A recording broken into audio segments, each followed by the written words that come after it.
Wait, give me 1 second. Got the background. What's wrong with the background? Nothing. It's perfect. No, I'll just keep it, whatever. I don't know. I forgot how to change it. Good luck to all the football mans. Good luck to all the footballs.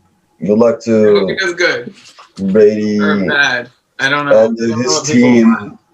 His team. What is his team? Eagles? No. The evil. Eagles is a team, right? I'm not sure. But they're in Philadelphia. Oh, we got a proper soccer fanatic here, Allison. All right. Yes, I am a proper soccer fanatic. Yeah. Good luck to the Bulls. Knicks.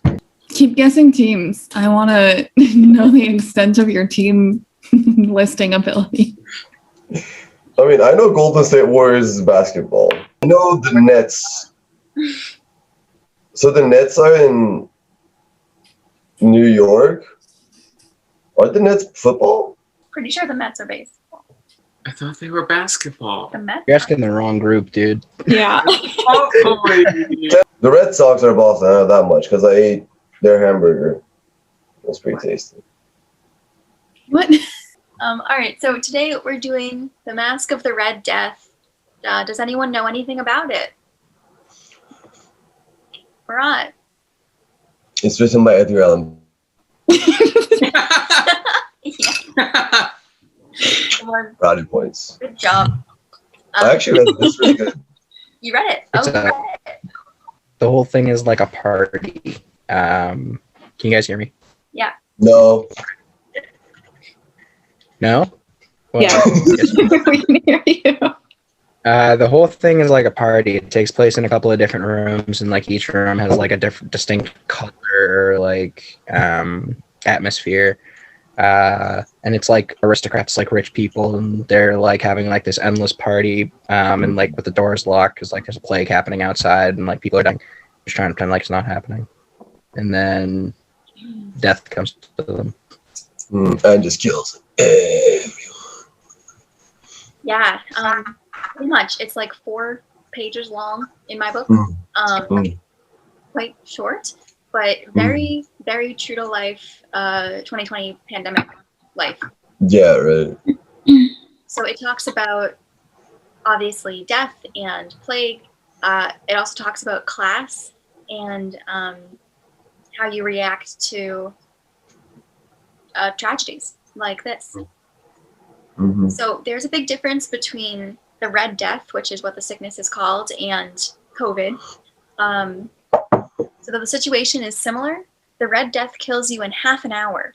So if you do come into contact, you'll be dead in half an hour. So that sucks. But yeah, like Rob said, Not ideal at all. No, not ideal, you know. We thought like 35 minutes, maybe. the prince of a area. It's all very vague, just like Poe usually is. So like we don't get too many details. But there's a prince, and he is deciding that he will keep some of his friends safe. If I summarize too much, I'll talk the whole story because it's only 4 pages. So So shit. I'm gonna start going. But we will stop. The setting is very interesting. So we will stop to talk about what that actually looks like when we get to it. Mm-hmm. No speaking roles, Single? so story time. Story time. Wait, where's my blanket? The Red Death had long devastated the country. No pestilence had ever been so fatal or so hideous. Blood was its avatar and its seal, the redness and the horror of the blood. There were sharp pains and sudden dizziness, and then profuse bleeding at the pores with dissolution. The scarlet stains upon the body and especially upon the face of the victim were the pest ban which shut him out from the aid and from the sympathy of his fellow man. So it's kind of like leprosy, like there's very physical symptoms that kind of gross other people out and they don't want to help you. So even in your last half hour, nobody wants to be near you. Rough times. Rough times. In the whole seizure, progress and termination of the disease were the incidents of half an hour. That's cool. But the Prince Prospero was happy and dauntless and sagacious. When his dominions were half depopulated, so when his country has gone down by half in population, he summons to his presence 1,000 hale, which means young and healthy, and light-hearted friends from among the knights and dames of his court. And with these, he retired to the deep seclusion of one of his castellated abbeys.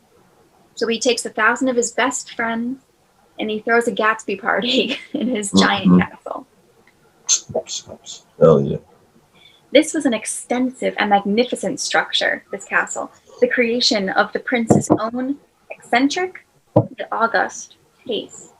So eccentric, but like respectful, tasteful. A strong and lofty wall girdled it in. This wall had gates of iron. The courtiers, having entered, brought furnaces and massy hammers and welded the bolts. They resolved to leave means neither of ingress or egress to the sudden impulses of despair or of frenzy from within. So no one can leave once they get in here. The abbey was amply provisioned. With such precautions, the courtiers might bid defiance to contagion. The external world could take care of itself. So they're social distancing, self-isolating, quarantining in this castle, shutting themselves out from the rest of the world, creating a little bubble. So as long as no one leaves, they can just ride it out. And when the pandemic's over, they can just leave and be happy and healthy. You can see the privilege on the page. It's 1,000 of the prince's best friends, dukes and knights and princesses. The poor people, the external world can take care of itself. They can just die. Yeah. No problem. In the meantime, it was folly to grieve or to think. It's pointless to do anything deep. The prince had provided of all the appliances of pleasure. There were buffoons, there were improvisatori, there were ballet dancers, there were musicians, there was beauty, there was wine. All these and security were within. Without was the Red Death. It was toward the close of the 5th or 6th month of his seclusion, so this party's been going on for half a year.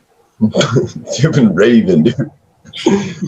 And while the pestilence raged most furiously abroad, that the Prince Prospero entertained his 1,000 friends at a masked ball of the most unusual magnificence. Jesus.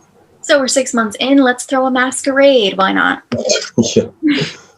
I mean, at that point, they probably had every party. Yeah. How many parties can you have 6 months in a row? It was a voluptuous scene, that masquerade. But first let me tell of the rooms in which it was held. There were 7, an imperial suite.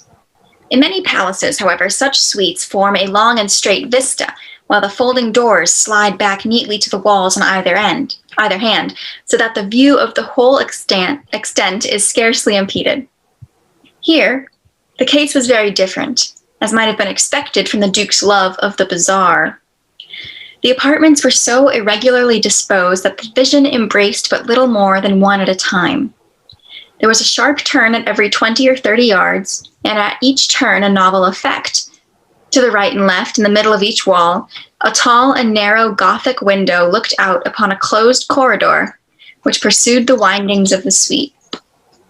These windows were of stained glass, whose color varied in accordance with the prevailing hue of the decorations of the chamber into which it opened. That at the eastern extremity was hung, for example, in blue, and vividly blue were its windows. Okay, so to pause. The layout of the castle is purposefully confusing. I was going to say. Yeah. So it's meant to just be like this hectic Gatsby party, like I said earlier, just like this crazy, like hedonistic thing. But essentially, there's like almost like a circle of rooms. That's how I picture it. And there's no lights inside the rooms. The only light is coming through stained glass windows, but it's not sunlight that's coming through the stained glass, it's fire from like an inside enclosed hallway, kind of. Oh, interesting. So it's like really moody in there. So moody. It's like dark and dim, like a nightclub. And lights coming from like a fire, like a torch. in like a hall That's pretty cool. instead of from electricity or from the sun or anything. All right, say what you want on Prosper. The man knows how to throw a party and set a mood. Yeah. I'm doing that. Dude. This is pretty solid. Way ahead of his time. And one of them is blue. The first one is blue. The second chamber was purple in its ornaments and tapestries, and here the panes were purple. The third was green throughout, and so were the casements. The fourth was furnished and lighted with orange, the fifth with white, the sixth with violet. The seventh apartment was closely shrouded in black velvet tapestries that hung all over the ceiling and down the walls, falling in heavy folds upon a carpet of the same material and hue. But in this chamber only, in the black chamber, the color of the windows failed to correspond with the decorations. The panes here were scarlet, a deep blood color. Now, in no one of the 7 apartments was there any lamp or candelabrum amid the profusion of golden ornaments that lay scattered to and fro or depended from the roof. There was no light of any kind emanating from lamp or candle within the suite of chambers, but in the corridors that followed the suite there stood, opposite to each window, a heavy tripod, bearing a brazier of fire that protected its rays through the tinted glass and so glaringly illuminated the room. We haven't left the tripods behind in the Iliad. They have followed us here. They are here. And thus were produced a multitude of gaudy and fantastic appearances. But in the western black chamber, the effect of the firelight that streamed upon the dark hangings through the blood-tinted panes was ghastly in the extreme, and produced so wild a look upon the countenances of those who entered that there were few of the company bold enough to set foot within its precincts at all. Mm. So they're all dancing in the colorful part. They see this black part and they're like, "Ew, no." Ew, I don't like it. It was in this apartment also that there stood against the western wall a gigantic clock of ebony. Its pendulum swung to and fro with a dull, heavy, monotonous clang, and when the minute hand made the circuit of the face and the hour was to be stricken, there came from the brazen lungs of the clock a sound which was clear and loud and deep and exceedingly musical, but of so peculiar a note and emphasis that, at each lapse of an hour, the musicians of the orchestra were constrained to pause momentarily in their performance to hearken to the sound. And thus the waltzers perforce ceased their evolutions, and there was a brief disconcert of the whole gay company, and while the chimes of the clock yet rang, it was observed that the giddiest grew pale, and the more aged and sedate passed their hands over their brows, as if in confused reverie or meditation. Mm. So every hour on the hour, this clock chimes, and everyone freaked out, scared of this clock chiming. And they all stop and listen to it chiming away.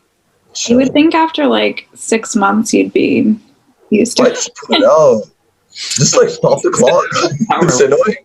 it. Yeah, sure, that too. But in spite of these things, it was a gay and magnificent revel.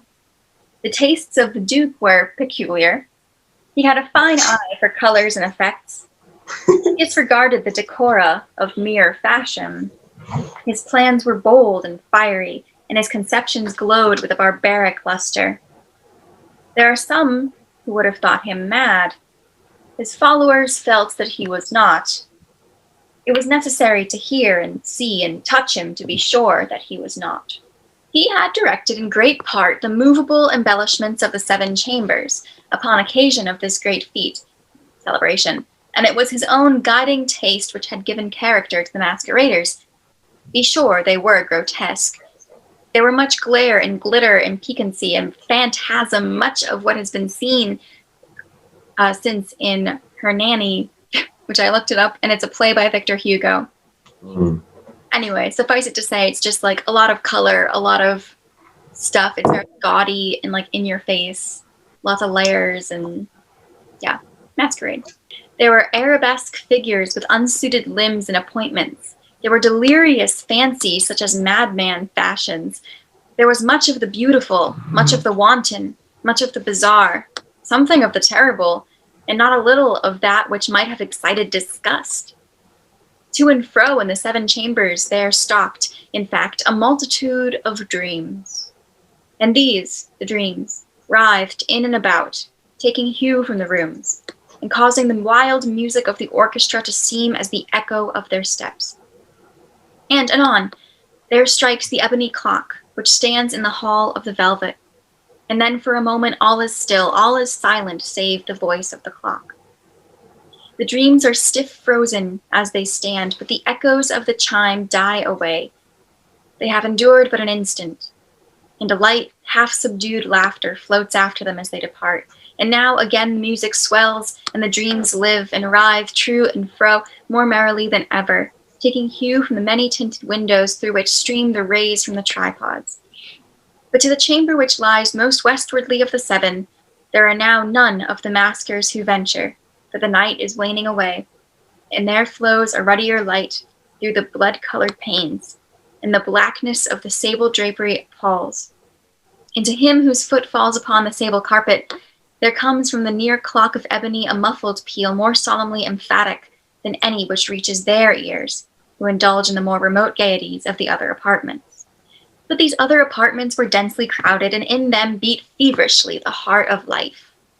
And the revel went whirlingly on, until at length there commenced the sounding of midnight upon the clock. And then the music ceased, as I have told, and the evolutions of the waltzers were quieted. And there was an uneasy cessation of all things, as before.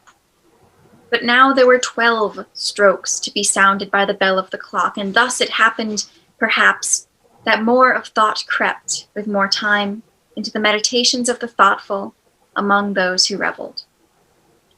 So, now it's midnight, that means the clock strikes 12. It's suggesting that this is maybe the first time that these people have been able to hear themselves think all day. They have like 12 long seconds to really like take in what's going on. So they're thinking, they're looking around, it's quiet.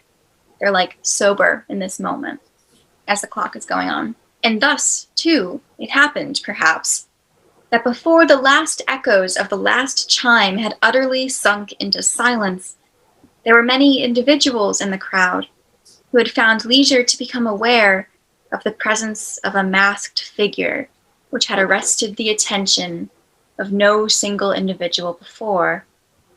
And the rumor of this new presence having spread itself whisperingly around, there arose at length from the whole company a buzz or murmur, expressive of disapprobation and surprise, then finally of terror, horror, and of disgust. So you're locked in here with 1,000 of your closest friends for 6 months because you're afraid of the plague, and now there's someone new. Party. That's sketch. It's probably just Jimmy the cleaner. In an assembly of phantasms such as I have painted, it may well be supposed that no ordinary appearance could have excited such sensation. In truth, the masquerade license of the night was nearly unlimited, but the figure in question had out-Heroded Herod and gone beyond the bounds of even the prince's infinite decorum. There are chords in the hearts of the most reckless which cannot be touched without emotion. Even with the utterly lost, to whom life and death are equally jests, there are matters of which no jest can be made. The whole company indeed seemed now deeply to feel that in the costume and bearing of the stranger neither wit nor propriety existed. The figure was tall and gaunt, and shrouded from head to foot in the habiliments of the grave. The mask which conceals the visage was made so nearly to resemble the countenance of a stiffened corpse that the closest scrutiny must have had difficulty in detecting the cheat. And yet all this might have been endured, if not approved, by the mad revelers around, but the mummer had gone so far as to assume the type of the Red Death. His vesture was dabbled in blood, and his broad brow, with all the features of the face, was besprinkled with the scarlet horror. So this is kind of like if someone went to a Halloween party in October, dressed as a person who has COVID. So, like, they went to a party and pretended to be coughing and dying and having lung issues. It would have been super in bad taste. And that's kind of what is going on here. So he's dressed as a dead person who died of the Red Death. Not only is that scary, but everyone's super insulted. And more than that, they're here to forget about the plague. Like, they really don't want to be reminded of the fact that everyone's dying outside. So they're like offended, disgusted, angry, scared. Fair. When the eyes of Prince Prospero fell upon this spectral image, which, with a slow and solemn movement, as if more fully to sustain its role, stalked to and fro among the waltzers, he was seen to be convulsed. In the first moment, with a strong shudder, either of terror or distaste. In the next, his brow reddened with rage. "Who dares," he demanded hoarsely of the courtiers who stood near him, "who dares insult us with this blasphemous mockery? Seize him and unmask him that we may know whom we have to hang at sunrise from the battlements." So again, he's angry because it's distasteful, and it's bringing IRL stuff into his cool banger. You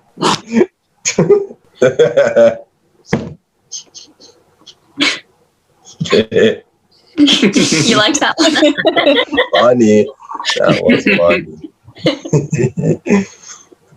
It was in the blue chamber, in which stood the Prince Prospero as he uttered these words. They rang throughout the 7 rooms loudly and clearly, for the prince was a bold and robust man, and the music had become hushed at the waving of his hand.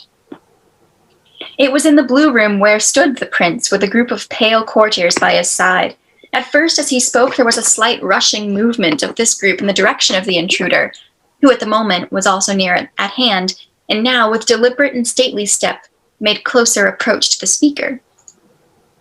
But from a certain nameless awe with which the mad assumptions of the mummer had inspired the whole party, there were found none who put forth hands to seize him, so that, unimpeded, he passed within a yard of the prince's person, and, while the vast assembly, as if with one impulse, shrank from the centers of the rooms to the walls, he made his way uninterruptedly. So they kind of go to stop him, but then are like, "Well, I don't want to touch him, you touch him." No. You touch him.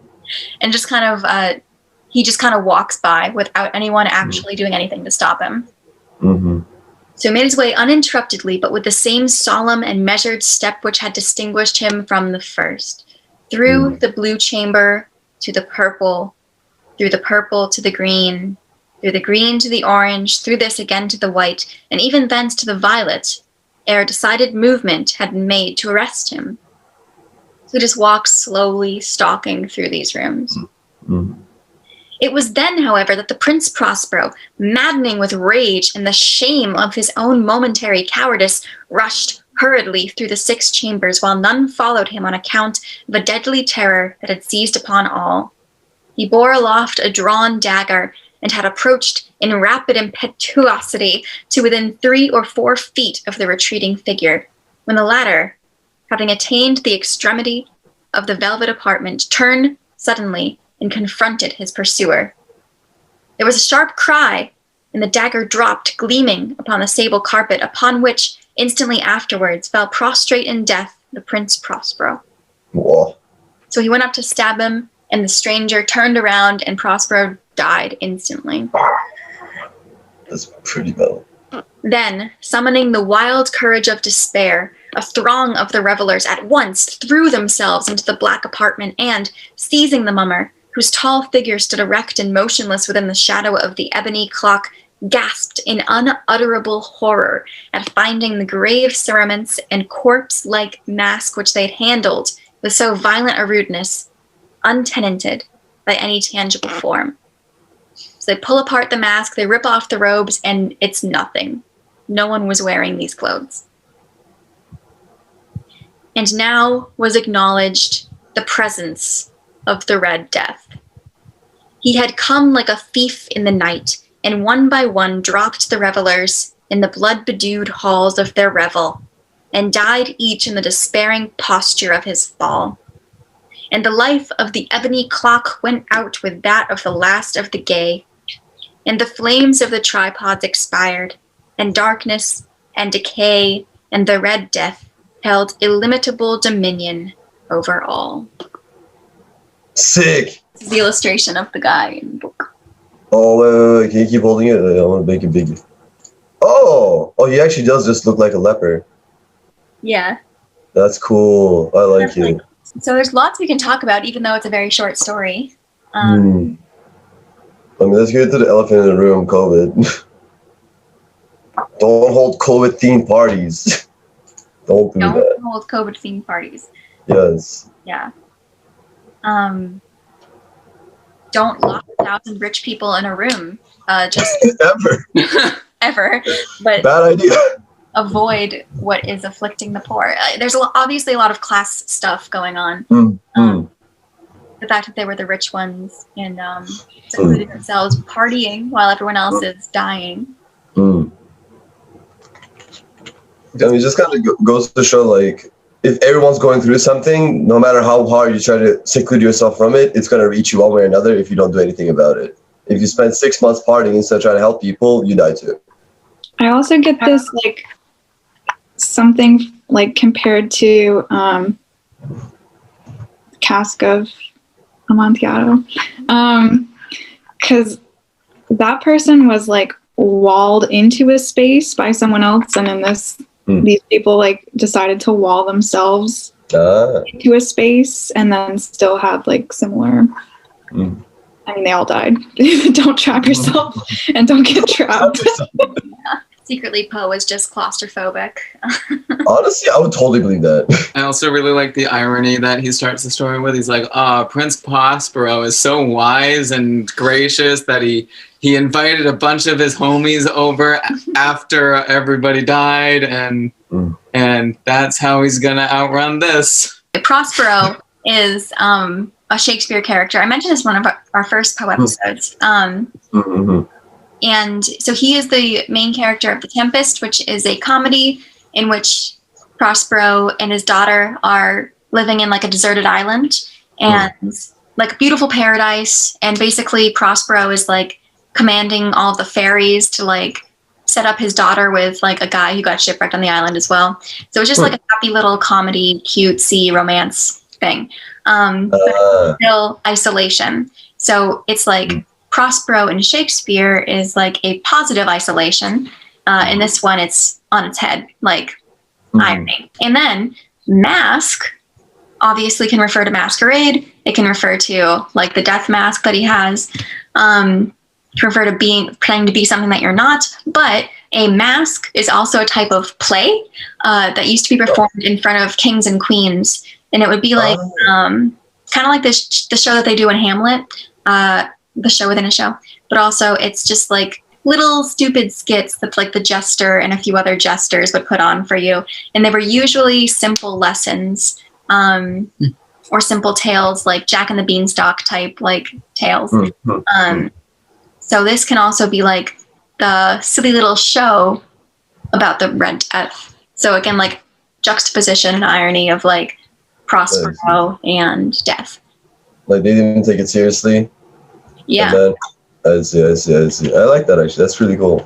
And also, like, I was looking it up, like, in the 1850s, there was the cholera outbreak, which I guess is fitting to the context. And I'm pretty sure people didn't take that seriously either because hella people died. That's cool. Like, we don't learn from history or something. This, like, the clock thing, I think, is the part that made the biggest impression on me. Because just sort of like, I mean, obviously, COVID. Like, everyone hears about COVID, no one takes it seriously. And the clock is like, Dong, stop doing this. And they're like, okay, cool, whatever. Dong, stop doing this. And they're like, okay, cool, whatever. And then when the clock shuts up, everyone dies. Yeah, I think the clock could either be, like, an obvious, like, reminder of time going by. Like, the more time that goes by, the closer we all are to death, right? Like, even if we don't die of the Red Death, you're going to die someday. So it, like, forces them to think about the darker things. And it's like, that kind of shows, like, the escapism of the rich. There is that image of rich people want to be immortal, if that makes sense. Yeah. Like, there's always that king that wants to find the potion of immortality. There is people today that, like, want to find, like, the secret gene that makes you live 400 years old, up to 400 years old. And it's like, yeah, no matter what you do, eventually this will come. And I guess, like, no matter of escapism or going back to the party is going to really change that. Kind of, like, levels the playing field. Related, I feel, is the like along with the whole time is being like, oh, you have to think of the darker things. I think it's also interesting to notice the juxtaposition or irony between the revelers partying during a giant pandemic and just like out there having a good time and pretending like it's not happening, and like not helping this half of the population that's probably also like getting rocked by the disease, and then somebody like reminds them, theoretically, even though it's actually just an embodiment of the disease, somebody reminds them that it's a thing, and the prince is like, I'm gonna hang you from the battlements. Like, that's it's like, is that really the thing here that's in foretaste? Yeah. Yo, I do have to say one thing though. In 1850s, they had the decency to at least consider that an offense. What do we think of the masked figure? Of course, it could represent the disease or death or time. The masked figure. I mean, to be honest with you, if you don't even look at it from the... So the thing is, like, the cholera outbreak happened in Russia, and this whole thing reminds me so much of Russia, like the eccentric parties that Russians had, the Tsars or whatever they're called, the family with the rich people, and like old other people that they're friends with, and like the French maids and whatever. It does remind me of, like, it's almost, to me, it's like a reference to what Russia was going through, where the really rich were diddling, dangling, they're doing all their, like, you know, parties, whatever, while all the poor were just hungry, suffering. Some of them serfs, like, just slaving over. This almost is like a successful revolution where the rich were ignoring everything that was going on in the party, but eventually it came all the way up to their door, and they didn't know what to do with it. And when they tried to stop it, it didn't work. Obviously, it's probably not what it's referring to, but it does feel that way too, where the rich ignores everything that's happening on the outside. It eventually comes to their door, and I think I'm just so stuck on the Russian part where, like, their eccentric parties do almost copy what's happening in this story. So to me, it does seem like, what is the word? Classes equalizing one way or another. The way that they describe the party is such like a fugue state, or like very trance-like.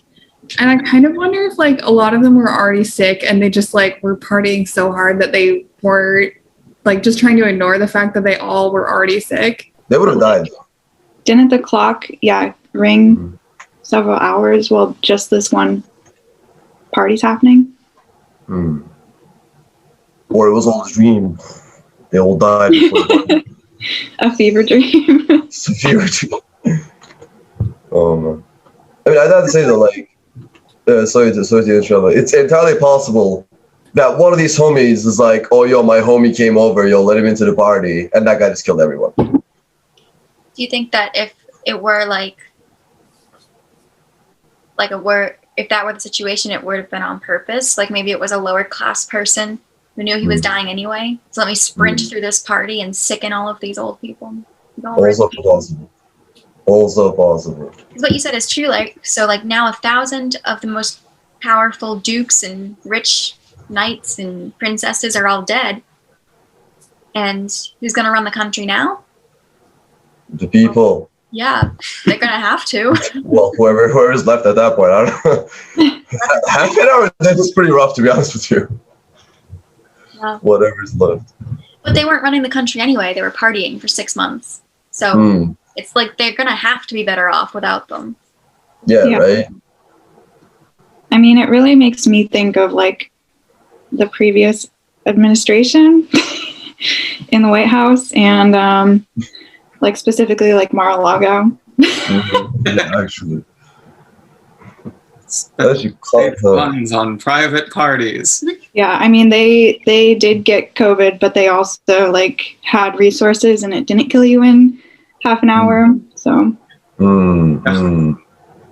Like very stuck on what the disease could have been, which obviously, like, it's fake, it's fiction, so it's not necessarily a real disease. But like I feel like so many diseases at the time were carried by pests, like by fleas and rats and stuff that like, even though you sealed the door, it doesn't mean that rats couldn't get in through tunnels or through the ground or whatever. Right, you can't fully shut out. But I recently listened to a podcast about the like sweating sickness, which was talking about how like they still don't really know what it was, but all the accounts say that like it seized you and you were dead, like you could be dead within an hour, or like you were fine at lunchtime and you were dead by dinner time. And what they think happened was like you were actually sick for a while, but you just didn't start showing those obvious symptoms until like COVID. And so I'm stuck on that, like people could have brought the disease in and just like been carrying it for a while. Because I wonder if like the clock snapped them out of it in the way that like sometimes you can like power through a work day, but then you have to sleep all night, like if you're sick. So maybe like they powered through the party and they were like, yeah, party. And then when they were forced to sit still for 10 seconds, they were like, holy crap. And just like they were like unnaturally pushing through the sickness. That's what like the vibe felt like it just felt like it was very trance-like, and then the clock struck and then they all were snapped back to their senses, but then the music started again and they were like, just kidding, everything's fine, like we're not going to think about any of that. Absolutely. I was also going to say that the instinct that all of the partygoers had when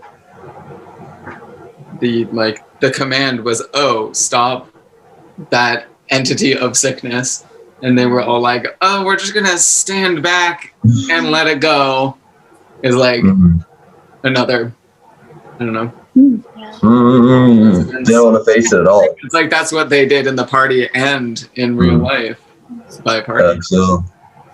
Absolutely. And it kind of makes sense, like, sorry to interrupt you, but like a disease is something very ominous. We can't see it, we can't really touch it. We can only really face it in our ideas and or like our I guess like our imagination. And obviously in this one it's a very physical being, but a disease is something like genuinely very above us, I think, which kind of is why it has such an effect on these people. And when they finally face it, it's like, I don't want to say looking at the face of God, but like, you know, really seeing something that's out of this world. And you can't do anything about it, especially when it's a disease like this that kills you so quickly. So it's kind of like, there's the poor people that die from disease, rich people, but then there's the disease itself that kind of like, you know, puts them in their place, I feel. Yeah, like it doesn't matter how much money you have or how good a time you're having, you can still die. Yeah. You can still die. That's pretty much it. The part that I really like is like Prospero tries to stab the disease. it's like, oh, COVID's coming, like, let me get him. You know, like, that doesn't work. Even in their desperation, they don't have any good ideas. I think that it's a symptom of where we are in the world right now, that we are taking it as a literal disease. And I think that's definitely one reading. The way that I was taught this when I learned it originally was just that it was all a death metaphor. Like, oh, everyone's dying. But we can like not die if we just stay in here and party. And then it's like, oh, well, no, death will come for us all. No matter how rich or happy or secluded you are. So I think you can read it both ways. Like a lot of Poe is honestly quite like in your face. Yes, like death. Yeah, like you could take Poe and not analyze it at all and still have a pretty deep understanding of what the story's about, which is kind of cool. Very relatable. Yeah. And it's kind of cool because like that reading would have been the prime reading a year and a half ago. I was like, oh, it's obviously about death and it's a metaphor of the plague. Now I'm like, no, that was literally just the plague. Like, that's what happens. So we know that. It's just Kim Kardashian and all her friends on an island. It's literally what that is. Yeah. Oh, man, but then Jared comes. Oh, wait, no, Jared's. It's just Kim Kardashian. I don't know. Oh, Kanye West. How did I not know this? Oh, Kanye. Oh, no. Dude, you know Kanye would be the cause of this. Kanye. I don't trust Kanye. Affecting people. I kind of imagine like maybe even the prince could have actually been the first like case and like almost like hallucinated this other person that was there, and then like ran through the rooms and spread it to everyone, and then like he ran through the chambers. Stabbed himself. He was like, "Yo, check it out." It's pretty metal. I would believe that like the other people at the party see the creature too. Yeah, well, he's like got it first and is spreading it. Yeah. So they're like they're catching on slowly as the clock. He's chasing him, but actually he is the one. I kind of like that. There is a movie of this. It came out in the 60s, and it stars Vincent Price. And because it's a movie, we talked about this last week, they had to add things to it to expand it. In that one, Prospero is a Satanist. That's a big switch. So that's a big ad. That's very 60s. The black room is his Satan room. And that's where he has his like sacrifices. So yes, his Satan room. Yeah. Mine is next to my bathroom always. I mean, he was very like flamboyant and theatrical. So if he knew he was gonna die, he could have like set this whole thing up. So he was like, he like made this drapery with a mask on it and like just did it as his last act of like eccentricism. He's like, I'm taking you all down with me. It's gonna happen. I was like, bro. Closer to a billionaire. Kind of like that. Wait, so like he was a Satanist. He made sacrifices, and from his sacrifices grew the plague. Is that the vibe, or not the plague, or whatever this is? I haven't seen the movie. But I just know that it stars a Satanist, which is hilarious. That's pretty cool. That's a good way to approach it. When you try to make 4 pages a 2-hour movie, you have to add some Satan. You have to add a little Satan. That's the golden rule in writing. If you got only 4 pages, you gotta add a little Satan to make it a full book. Yeah, just Oxford commas and a little bit of Satan, and you're good to go. Oxford commas and a little bit of Satan. That's the magic formula. That's what all the writers are missing. I have one question. The Hernani thing. Hernani. Oh yeah. It's like an opera. I didn't look too much into it. It just seems to be like a gaudy opera. Because they're using it as comparison. So I guess it'd be like it was interesting. And fancy and colorful, like Cats. It's like Poe making a pop culture reference. That has a direct connection to the theme in this story. That's pretty cool. Oh yeah, it's about some classes business. So again, it's about classes. I think another way to read it, like, if we weren't in COVID times, we could read it as death, but also, just reading it as class and suffering without even death, like having these extravagant things and this revelry and like ignoring the suffering of other people outside. Like, in order to do that comfortably, you need to insulate yourself from the people outside. So whether that's a really physical thing because you don't want their disease or symptoms to infect you too, or if that's like a mental thing, like you don't want the knowledge that other people are suffering to like rain on your parade or kill the mood. And so like, I feel like the clock was killing the mood. Clock was killing the vibe. Like it was killing the vibe, and everyone was laughing nervously because they just realized how wrong it was for them to be doing that. But then finally, when the like 12-second super long chime came at the end, that's when like I feel like their guilt and their terror and just like everything consumed them, and they were like, this is so messed up that we're doing this. And that's when the like death demon thing met Red Death showed up and just took them, because like there's no way that they could escape it anymore. Like they had a moment of sobriety and it was done. It was just there. I think that it certainly is definitely a metaphor. I mean, Poe is metaphoric for me. But, no, I think it's literally.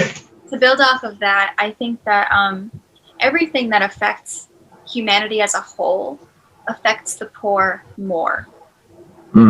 I would say. So like if there's a sickness, it affects the poor more. If there's a war, it affects the poor more. If there's like an economic disaster, it affects the poor more. And so I think that like it's kind of making that point. And then when it does hit the rich though, like it's already grown to such a point that they're overwhelmed. And like that's like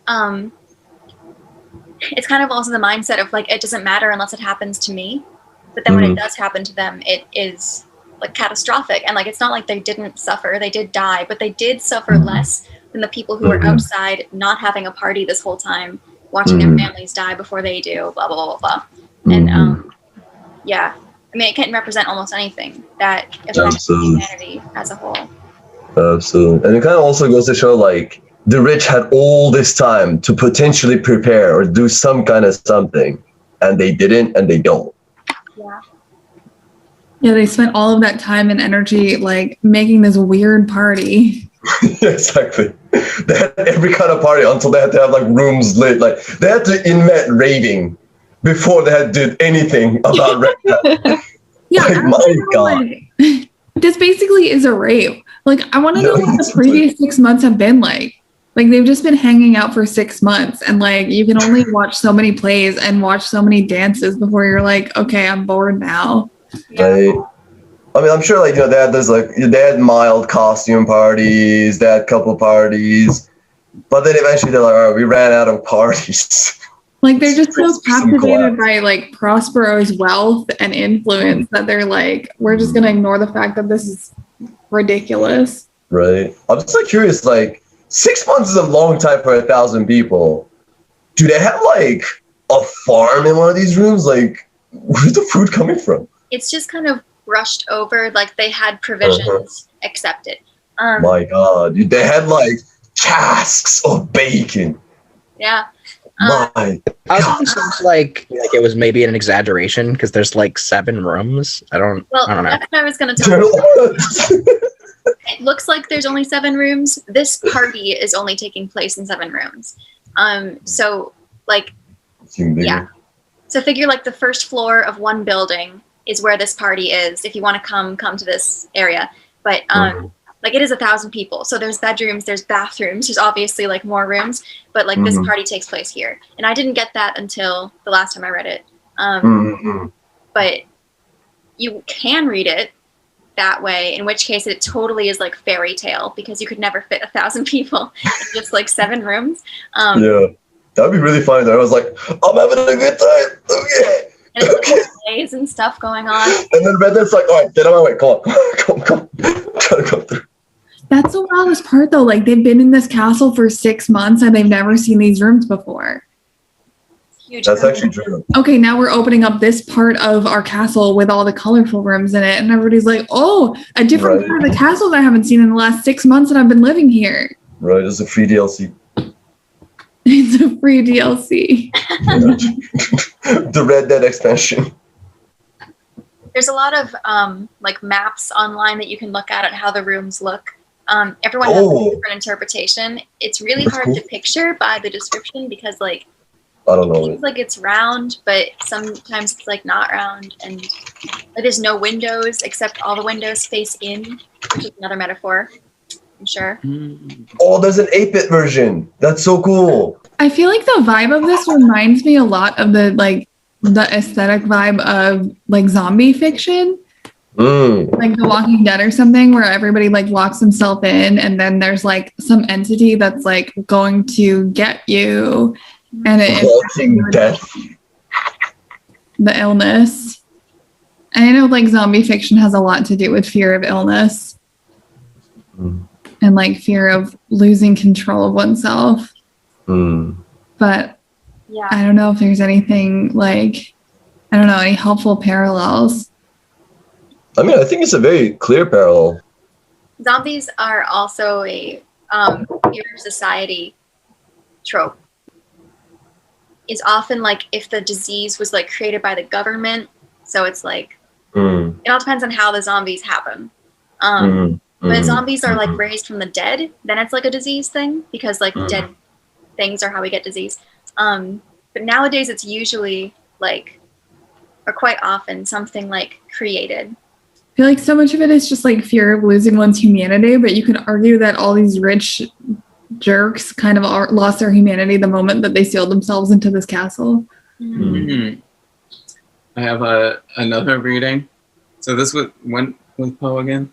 1840. Yeah. 1850, baby. So this is a super anachronistic take. I was gonna say that. So we're taking this like zombie is fear of society, and we're taking like we've got like class warfare and whatever. It can just be like a accelerationist socialist revolution manifesto. The Red Death. Okay, hear me out. We have like this deep inequality between these like groups. The society is like, like at the start of the book, he associates the disease with the common people. He's like, half of them are dead. They are the ones that have the disease.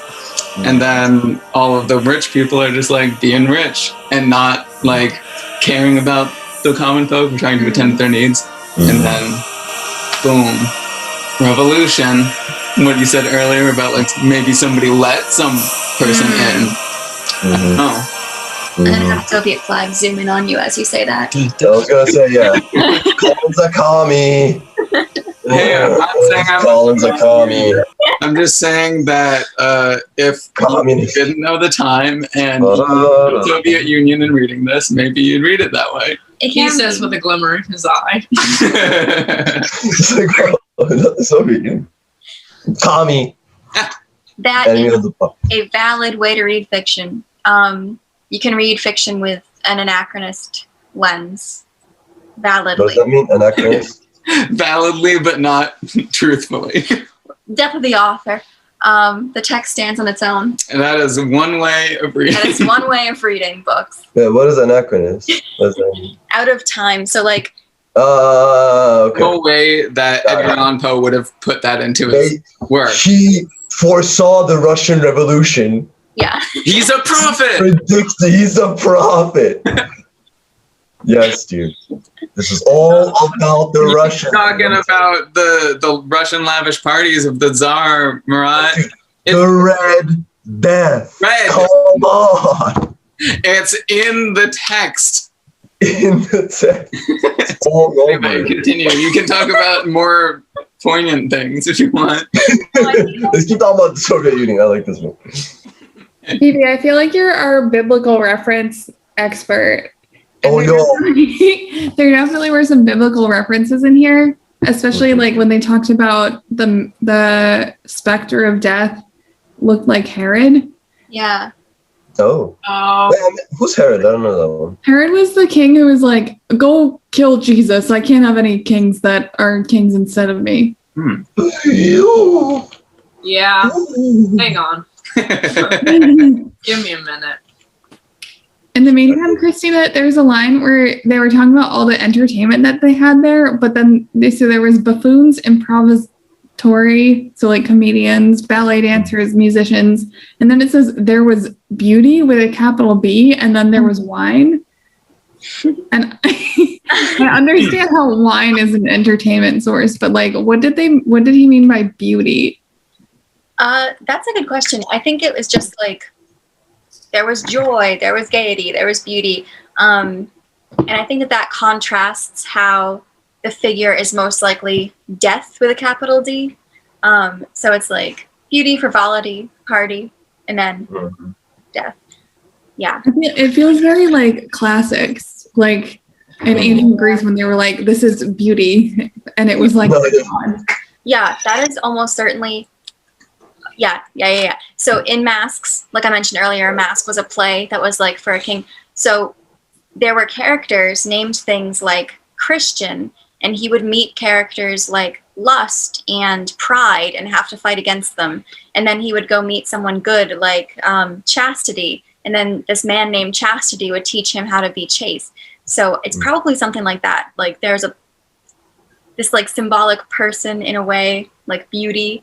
It's like if this were shown in a representational mask, there would be a person named Beauty, and then there would be a person named Party, and a person named Wine, and it would represent how like everyone is having a good time. And then like death kills beauty and death kills party. I guess death kills wine. So it could definitely be that that sounds more legit, actually. And it's kind of cool. Like the rich people are so focused on everything that's like concepts, ideas, whoa, like abstract thinking, and then boom, abstract thinking reality comes in, zabam. I imagine there have to be like staff here, like of the castle. So I wonder if there's like class within this enclosed space. Has to be, right? Yeah. Unless it's like one of the weirdest parties where they take turns playing like waiter. It's like, all right, here's your wine, sir. It's like, all right, hold this now. It's my turn. All right, serve me wine. Like, they just take turns playing the waiters and everything. Well, I wonder then if beauty is, I kind of get like, could just be like, there were beautiful women. Yeah, maybe they had like a bunch of prostitutes invited. Or men. Well, I mean, I would imagine that men are probably running this party. I mean, the prince and the duke are, so. Oh, that's true. Yeah, definitely. They could also have male prostitutes at their party as beauty, yeah, but. Yeah. Well, we don't really get a direct description of the Red Death, do we? We don't know if it's supposed to be a man or a woman, right? No, it's Yeah, just a figure. it's just like a living figure. What if it's like a... okay. I do have an update to beauty, which is the last sentence. Darkness, decay, and Red Death are all capitalized as well. But if they were like all of these different like entities are people and they're all just like have a role in the party, then it could just be like these three guys named Darkness and Decay and Red Death, like the guy with the mask and then his two buds. It's Jimmy Death and Bobby with Decay. Look at that. That's what Art Garfunkel meant when he said, "Hello, darkness, my old friend." No, that's what happened. It's a reference to the Red Death. Obviously. Only we caught it. So yeah, Herod was the footnote that of the version that I'm reading says that he was known for his extravagance, but he's also the guy who killed all infants under 2 years old in an attempt to prevent the birth of the Messiah. So he tried to kill Jesus. According to the Gospel of Matthew, in his Wikipedia page, they say not all Herodian scholars believe that, but it seems like, I know, some serious tea. In truth, the masquerade license of the night was nearly unlimited, but the figure in question had out-Heroded Herod and gone beyond the bounds of even the prince's indefinite decorum. So basically, like, the prince and everybody was looking like so wild and out there, but this person was like otherworldly, insanely looking so strange, which makes sense because they weren't even an actual human. Yeah. But then after that sentence, I actually wanted to talk about, it says there are chords in the hearts of the most reckless which cannot be touched without emotion, even with the utterly lost, to whom life and death are equally jests. There are matters of which no jest can be made. Which, like, just is beautiful language. I think the second sentence is talking about, like, haha, you can laugh about life and death, and even some people, like, they're just, like, living life and not thinking about those deep things, but like, even to those people, there are certain matters that are just, like, not laughing matters. It's, like, these sore spots that they're talking about. Is that also how you guys read that? Like, Yeah. Yeah, like, there are some things that can't be made light of, and this is one of them, basically. Like, that is, like, ultimate grounding experience that everyone experiences, right? And it's, like, no matter how much you try to accept that, it is coming. And everyone is, to some extent, afraid of it. And wasn't it, like, there was that one philosopher that said, like, death is the only real human experience or something? Edgy as hell, but, you know. But it's the one only common real experience, whatever. Yeah, that kind of makes sense. Phoebe, when you were talking about, like, how Herod basically killed all of the babies in the entire region because he was afraid of, like, losing his power, when like the phrase he out-Heroded Herod, like it basically made me think it was like, yeah, all these rich people were doing horrible, like they were really horrible to the like less wealthy people in their regions, and like ultimately resulted in a lot of people dying, but they weren't as horrible to the poor people as illness was, because illness killed them all. There is that. Just like Herod killed all their babies. It is like an interesting reference to bring up because of that, because like with Herod, eventually the Messiah did slip through the cracks. Like Jesus was not murdered by Herod's people. This Red Death, he's trying to seal out everybody and not provide anything for anyone else who's poor in the country. But this demon person mummy slips through the cracks and kills them anyway. Yeah. Well, and as much as we want to vilify the wealthy people, it's like the disease is coming after them too, and they're just scared as hell also and trying to save themselves. It's like all the rich people on the Titanic who got in lifeboats. I was like, you can't really fault them for getting in lifeboats because they were scared that they were going to die. Right. And like having a crazy party is not necessarily good taste, but There was the real villain was the illness. It's hard to blame them for throwing a party when you remember that they were there for 6 months and how badly all of us wanted to like do something fun after 6 months of quarantine. Not that we would risk throwing a giant party, but also if we could safely, we probably would have, you know? So it's like we all have privileges also, and we all have it easier than a lot of people when it comes to this quarantine. So, you know, you can't fault us for taking advantage of like our safe, warm home, just like we can't really fault them, I guess, for like doing all that they can to survive as well. Well, except there aren't a lot of them like in charge for their communities. We can blame them for That's definitely it. abandoning their countries and their counties and whatever. The fact that everyone else is starving and they are being extravagant is a lot. Yeah. Like they could be having a good time, but with only one cask of Amontillado instead of 17. But they didn't necessarily spread the disease. They were just negligent. At least they were social distancing. I was going to say, because we didn't do that. When I say we, at least like, you know, the world. It's also like interesting we're having this conversation literally like as the Super Bowl is happening. And there are people that are like throwing parties that wouldn't 100%. have been necessarily in It's the not last okay. year that are today because they're sick of isolation and gotta celebrate sports together. I guess. Well, I mean, I don't know. That just like I feel like it keeps strengthening like the connection to negligence from people in charge. Actually, yes. Yeah, I feel like it's a really important conversation. Because it's kind of funny, like, a lot of famous people got COVID. And they had all the resources not to get COVID. Yeah. And it's just kind of like, like, I understand if someone has a family with 3 children and they have a job where they have to interact with people all the time, they can't give up that job. But you're rich as hell. What the hell were you doing? You have a giant mansion.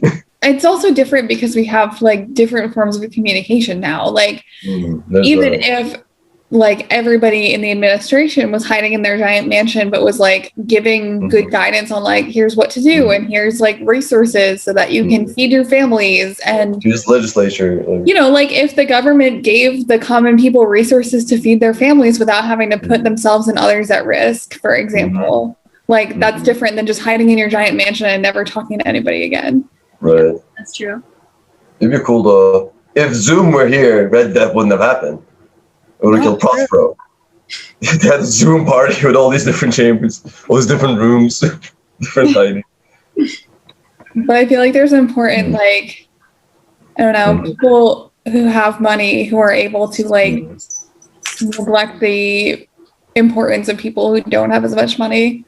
And, like, all these people who are in this fancy castle having this fancy party, like, would not be as wealthy as they are if it hadn't been for all of their constituents.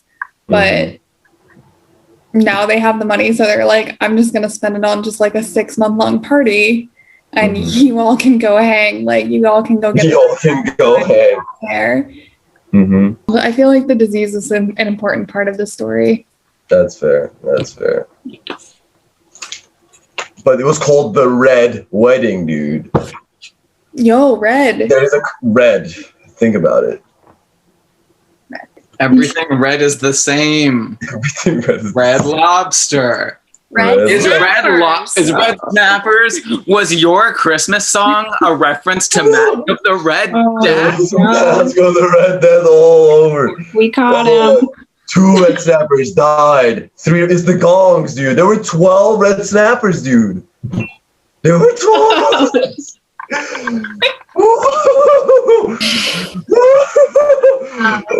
There were. I predicted the Masque of the Red Death. You predicted it. I predicted it 200 years later. Good prediction. 4 red snappers, 3 red snappers, 2 red snappers. Red snappers. And death. And a red snapper and a pantry. Oh, yes. Like this video, if you are a reference to the Red Death. Are you a reference to the Red Death?